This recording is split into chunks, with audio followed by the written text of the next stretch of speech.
Hi guys, so good day sa ating lahat. Papakita ko lang sa inyo paano gamitin yung ating software na Angtec. Ito, yan. So may mga Angtec na to. So pagka open nyo ng ganyan, gagawin nyo lang dyan, click nyo lang tong about. Ayan. Then balik kayo sa PCX menu. Ayan. So mag-check na lahat ito. Ayan. Then click lang na start. Ayan. So pag click nyo start, hintayin nyo lang konti. Depende sa bilis ng laptop nyo. Then lalabas na itong software na ito. Okay? So ngayon, para sa pagpa-plus ng ECU, una, siyempre alamin natin yung serial number ng ECU kasi itong software na to hindi siya nakakabasa ng ito katulad nito, information. So bago tayo mag-click nito, dapat sure natin na nakasaksak yung USB natin doon sa laptop, then nakasaksak yung ating adapter doon sa keyline ng motor. So ito ay pang Honda. Okay, so isasaksak ko. Ayan. Okay, so pag nasaksak natin, click, ayan nakalagay yung click ignition key off. Dapat naka-off muna yung susian, then okay. Ayan, so then i-on natin yung, pag lumabas ang dito, message nito, turn ignition key on, then saka natin i-on ang susian ng motor. Ayan. So magre-response naman siya. Ayan, nakalagay dyan.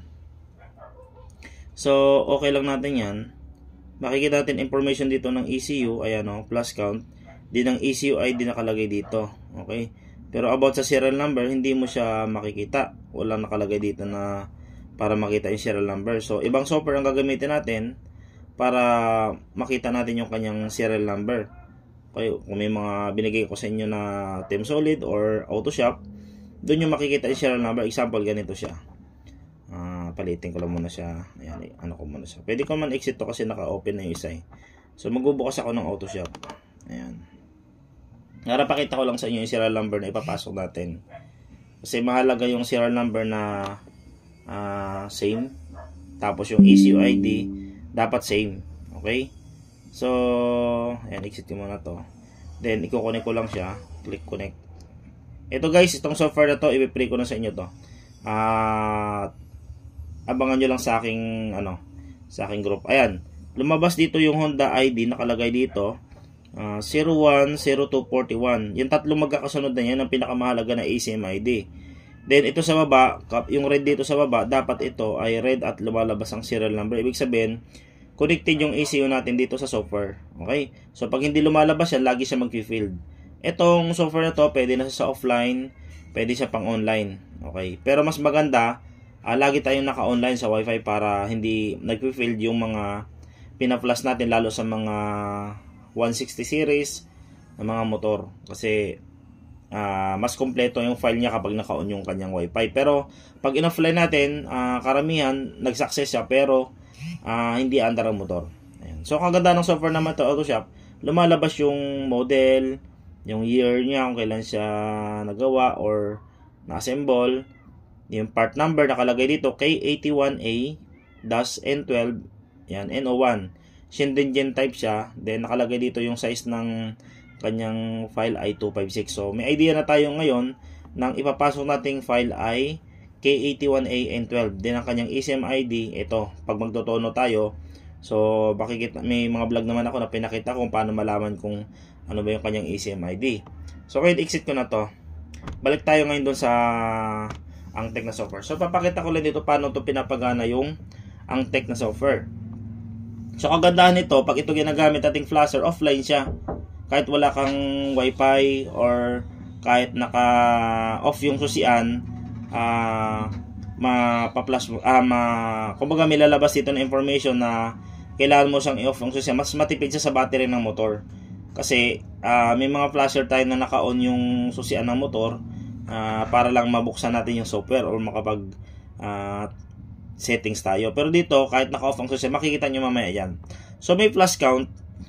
So bukod pala to sa pag-plusher ng pagpa-plus ng Honda, meron siyang pang zero ng plus count. Yung 1 na yan, na isi-zero niya yan. Okay, so nare-refresh yung EPROM. Ngayon, gagawin natin dito, halimbawa nakapagtono na tayo ng file natin. So, kiklik lang natin yung right. Ayan, nakalagay sa gilid. So, pag-click natin right, sure, nakakonect na yung natin, yung module at yung ating laptop. Ayan, Okay na yung USB. Then nakalagay dito, writing takes a long time, connect a stable battery charger. Okay. So dapat yung battery natin ay good. Ayan. Okay lang natin yan.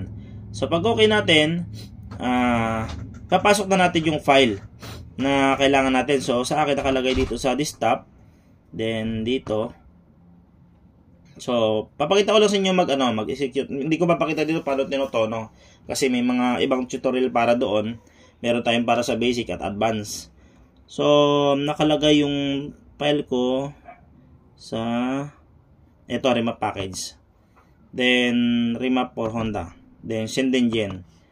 Then file, ito. Send din sa inyo yan. Sa mga naka-avail sa amin, send din yung folder natin. Then K81 N12. Ayan, buksan natin yan. Buksan natin yan. Ayun. So ito na yung ating file, K81 N12. So magpapasok tayo ng file ng bin. Bin lang kasi ang binabasa nung software na yon. Pag hex kasi, ito yung ginagamit sa backdoor. XDF naman, ginagamit ito pag magtotono. Pinipair dito sa bin. Ayan, may bin dito sa dulo. So, lagi nating titignan ng dulo ito. Baka mamaya ipasok natin dito ay text document. Dapat ang maipapasok natin dito ay bin or hex pag backdoor. So, bin muna tayo. Ito, example lang. Ayan. Double click. Ayun. So, nakalagay ito, K-ignition switch, K-ignition, K-off, and push okay. So, dapat naka-off muna yung susian natin ng motor. Pwede naman na pag ginagalaw nito, naka-off na yung susian natin. So, mas matipid siya sa battery nga. Hindi siya ganong maksaya kasi may, yun nga, may mga motor na lagi naka-on na lang yung susian. So, bago tayo makapagpasok ng program, ay lobat na yung motor or drop na yung battery. So, ito off muna natin yung battery. Nakalagay naman dito. So, okay muna natin. So, na-off natin yung susian, then okay. Ngayon, lalabas yung message dito, susundan natin. Ayan. So, saka natin i-on ang susian. Pag on ang susian, automatic magpa-plus na siya. Ayan. Susundan natin yung mga lalabas na message dyan. Ayan. So, hintay lang natin. Then, magtutuloy-tuloy yan. Mag-i-erasing, then magpa-plus siya. Ayan. So, ito, kapag lumabas naman ang ganitong klase, security access sending field, ibig sabihin, yung file na pinapasok natin doon sa mismong ECU, ay pwedeng hindi parehas sila ng ECM ID. Okay, so ngayon, papasokan natin siya ng para doon na ECM ID. So, magte-test tayo ng ibang file. So, write. Then, okay. Then, punta tayo sa document. Tingnan natin kung ito yung mga file ko. Ayan, ito document. Then, send engine. Then, bit. K81 A12 ito. Then pasukan natin ng bin. Ayan. Tapos open natin yan. Okay. So ignition switch off. Then okay.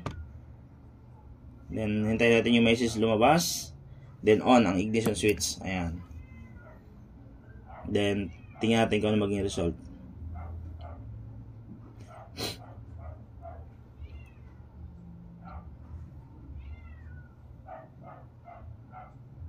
Ayun.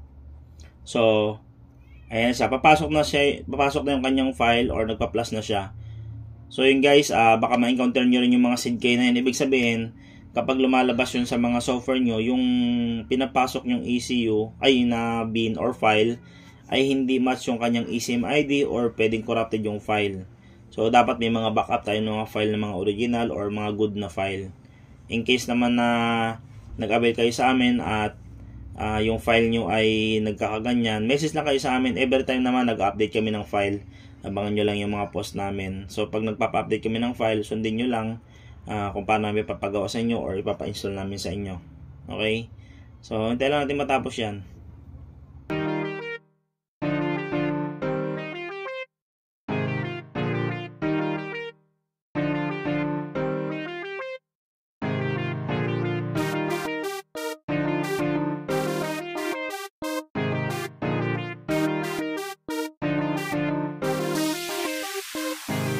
Mga mekanikong magkakaibigan, nabuo sa panahong hindi inaasahan. Maraming pagsubok na pinagdaanan, hanggang ngayon solid pa rin ang samahan. Itong Team Solid ang dahilan sa likod ng pagtuturo ni Aaron Mekaniko. Mga ideyang pinagsama-sama para ipamahagi mekaniko, umiikot sa Pilipinas para magturo ng mga idea about sa EPI na motorsiklo.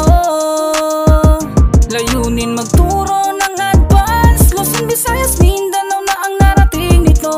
Si Aaron mekaniko, sa likod niya'y Team Solido, nagtuturo ng tapat at totoo.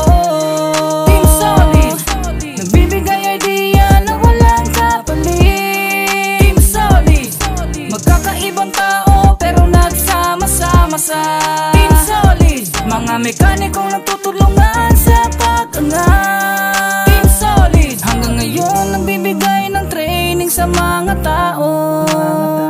Mga teknolohiyang pagkakakitaan ng mekaniko, subok ang idea na tinuturo, abangan lagi ang mga itinuturo. Subok ang idea na tinuturo, abangan lagi ang mga itinuturo. Magkakalayo man kami sa mga lugar sa Pilipinas, pero ang Team Solid nananatili magkasama. Asahan na lalo pa nilang pag-iigihan, pagtuturo ng Team Solid dagdag sa kaalaman. Tiwala lang, never stop learning, lamang ang may alam. Invest time, invest knowledge, makakamit mo ang mga gawang perpekto sigurado, at ang mga customer mo ay masisiyahan, garantisado. Nagtuturo ng tapat at totoo. Team Solid, nagbibigay idea na walang kapalit. Team Solid, magkakaibang tao pero nagsama-sama sa Team Solid, mga mekanikong nagtutulungan sa pag-angat. Team Solid, nagtuturo ng tapat at totoo. Team Solid, nagbibigay idea na walang kapalit. Team Solid, magkakaibang tao pero nagsama-sama sa Team Solid, mga mekanikong nagtutulungan sa pag-angat. Team Solid, nagtuturo ng tapat at totoo. Team Solid, nagbibigay idea na walang kapalit. Team Solid, Solid.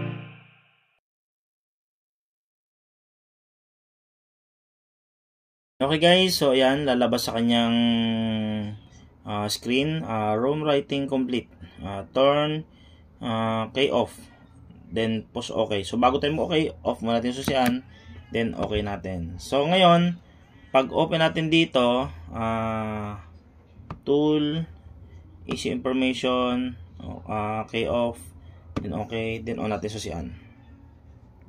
Pag lumabas yung message na yan, on. Ayan. So, makikita natin dito, yung count niya ay 2 na. Ayan o. So, ito, maisisiro natin to. Meron, ito, sabay ko na rin dito. So, pag magsisiro naman ito, punta lang tayo dito sa EEPROM. Ayun. Punta ka lang sa EEPROM na yan. Then, right. Okay.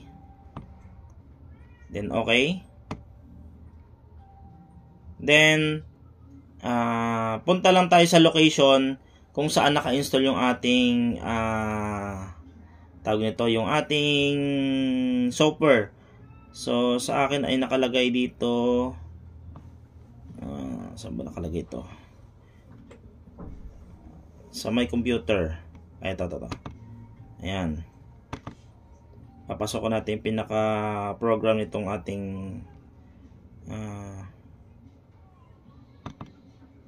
hindi, mali dyan. Ito. Ay, wala din dyan. Nasa user. Ayun. Then, public. Then, wala dito. Nakalagay sa akin sa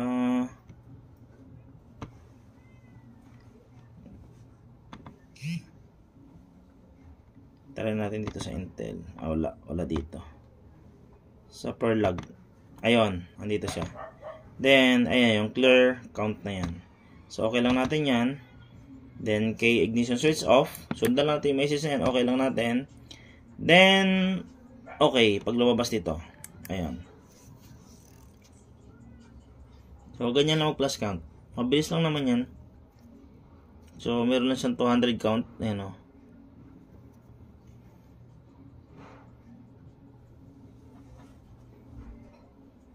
So gumagana itong zero count sa mga old model, sa mga 2023 model na old. Meron kasing 2023 na ngayon lang lumabas. Hindi ko pa siya na-try kung working siya. Okay. So pag lumabas dito ay right EEPROM field, okay lang yan. So okay mo lang. Na okay mo na. Tapos off mo yung susian. Tapos punta ka sa tool. Tapos easy information. Then yan, okay mo lang. Kahit nagfi-field siya, okay lang siya. Then turn on. Ayun, kita nyo. So okay lang yung mag-field. Importante na i-zero natin yung EEPROM. Ayun siya. Okay? So ganun lang mag-zero ng plus count. Then yun na, pagka na-zero nyo na, pwede nyo na ulit start yung motor.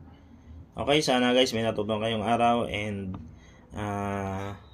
magandang araw sa ating lahat. Bye-bye.